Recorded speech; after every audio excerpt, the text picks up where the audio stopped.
Good morning, students.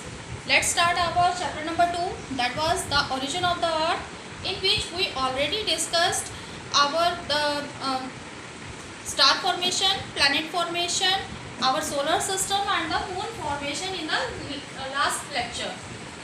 Today we will discuss the evolution of the earth, how our earth evolved, because you can see a lot of greenery, lot of water on the earth surface in the present day, but in the initial earth surface we have no atmosphere. There was no atmosphere in the initial stage of the earth, no water bodies, no water was found on the earth surface, and the earth is barren and rocky, no greenery on the earth surface. ये सब चीजें जो है हमें initial stage पे नहीं थी. ये हमारा अर्थ का जो है इनिशियल स्टेज था, जहां पर कोई भी एटमॉस्फेयर प्रेजेंट नहीं था.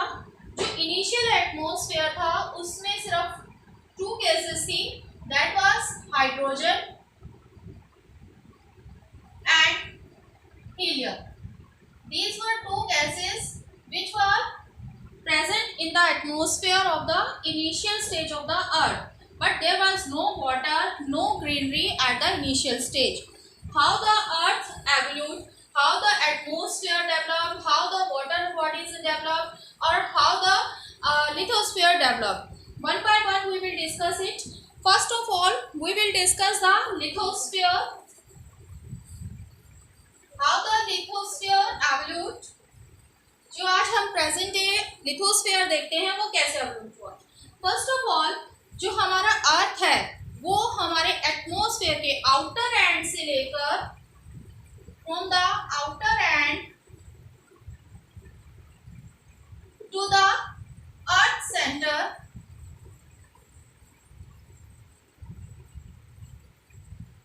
अर्थ हैज layered structure.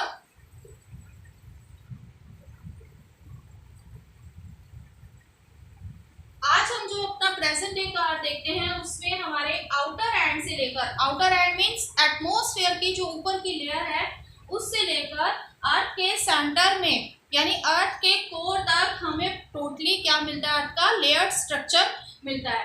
अब इसे एटमॉस्फेयर और लिथोस्फीयर के फॉर्म में हम डिफरेंटली जो है इसको डिस्कस करेंगे. First of all come to the lithosphere. How the lithosphere form.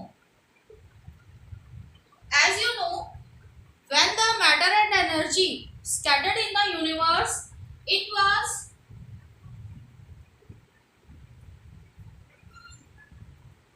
unevenly distributed.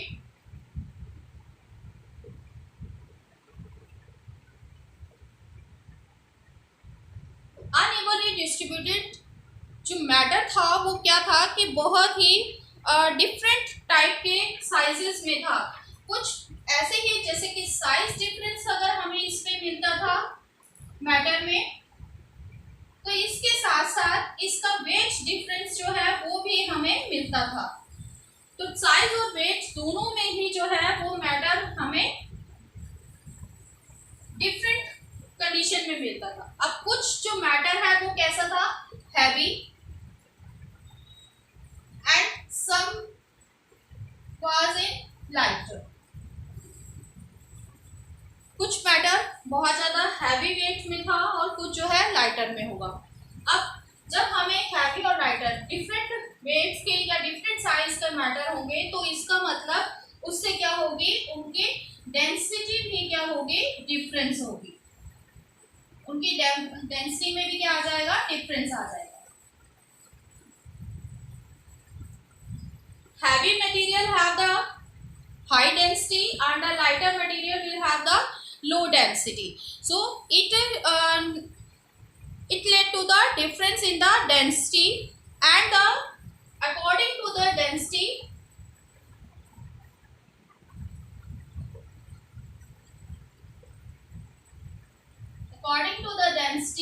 the material got separated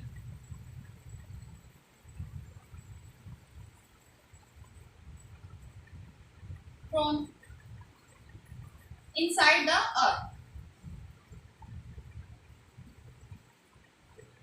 अब इस चीज को हम ऐसे समझ सकते हैं कि जो डेंसिटी है वो मटेरियल जो डेंसिटी में डिफरेंस था, तो मटेरियल अपनी अपनी डेंसिटी के अकॉर्डिंग अर्थ में जो है सेपरेट हो गया। अब इसको कैसे समझेंगे हम? सपोज एक बकेट लेते हैं हम, that was full of water.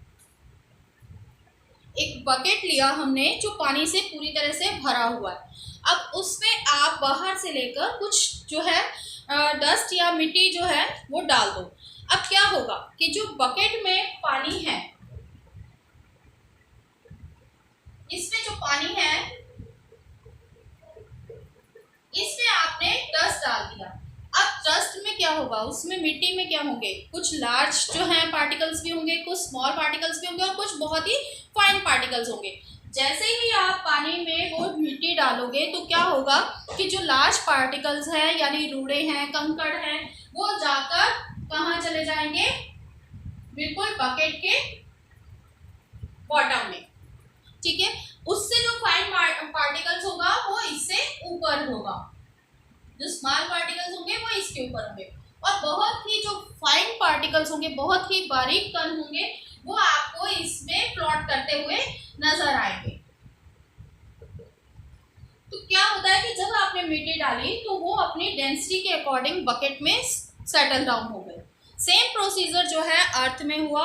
अर्थ में भी जो है मटेरियल अपनी अपनी डेंसिटी के अकॉर्डिंग सेटल होना शुरू हो गया। जो हैवी मटेरियल था लाइक निकल एंड आयरन, जिसको हम फेरस भी कहते हैं, निकल और आयरन जो बहुत ही हैवियर मटेरियल था वो कहाँ चला गया, बिल्कुल अर्थ के कोर में। यहाँ पर जो है वो क्या सेटल हो गया, निकल और फेरस। इसके बाद जो है जो लाइटर मटेरियल था वो इसके ऊपर यहाँ पर सेटल डाउन हो गया। तो यहाँ पर मैग्नीशियम और एल्यूमिनियम की जो है वो हमें लेयर दिखाई देती है। फिर उससे और लाइटर मटेरियल था वो अपर लेयर में सेटल हो गया इसके ऊपर। ठीक है, तो इस तरीके से जो मटेरियल है वो डिफरेंट लेयर्स के रूप में अर्थ में सेटल होना शुरू हो गया।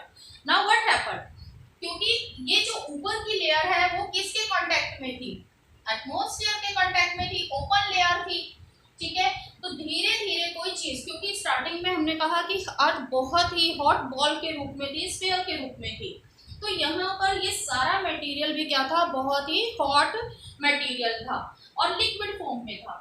लेकिन जैसे ही ये सेटल डाउन होना शुरू हुआ तो धीरे धीरे क्या हुआ कि इसके ऊपर की जो लेयर है वो क्या होना शुरू हो गई, ठंडी होने शुरू हो गई। जैसे ही कांटेक्ट में आई बाहर के एटमॉस्फेयर के, तो ये क्या हो गई, कूल डाउन हो गई। कूल डाउन होके ये किस में कन्वर्ट हो गई, क्रस्ट में, जिसको हम क्या कहते हैं, अपना प्रेजेंट डे का क्रस्ट लेयर हम इसको पढ़ते हैं, जिसको हम नेक्स्ट चैप्टर में डीपली पढ़ेंगे कि कैसे हमारे क्रस्ट की क्या जो है डेंसिटी है व्हाटएवर।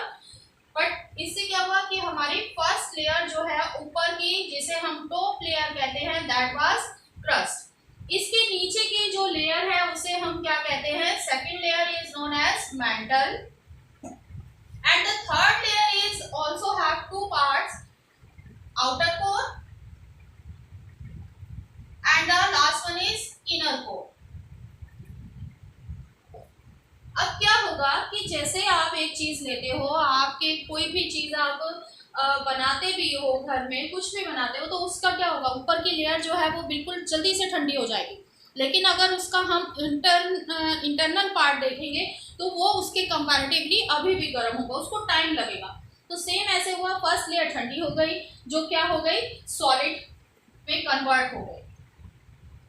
तो ये हमारा कौन सा पार्ट बन गया, क्रस्ट। लेकिन इसके नीचे की जो लेयर है वो भी हमारी क्या हो गई, सॉलिड हो गई। लेकिन बहुत ही इंटीरियर में जो बिल्कुल कोर में मटेरियल जाकर सेटल हो गया, उसको कहीं से भी हवा नहीं मिल रही।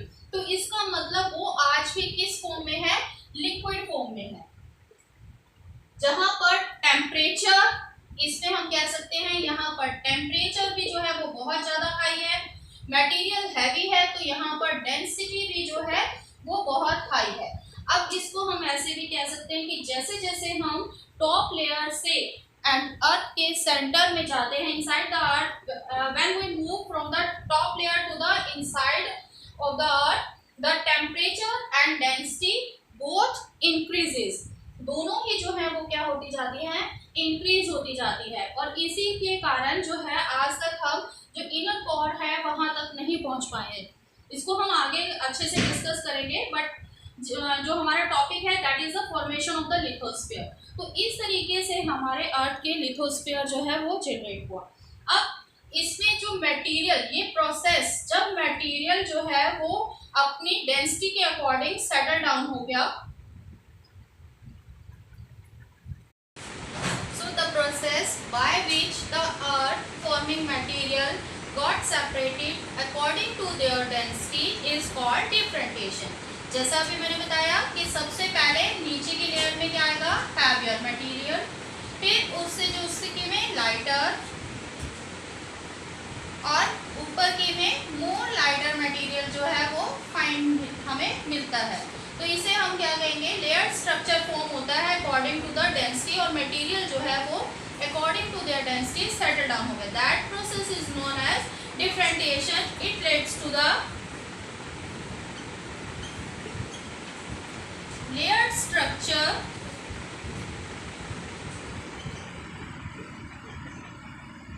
inside the earth,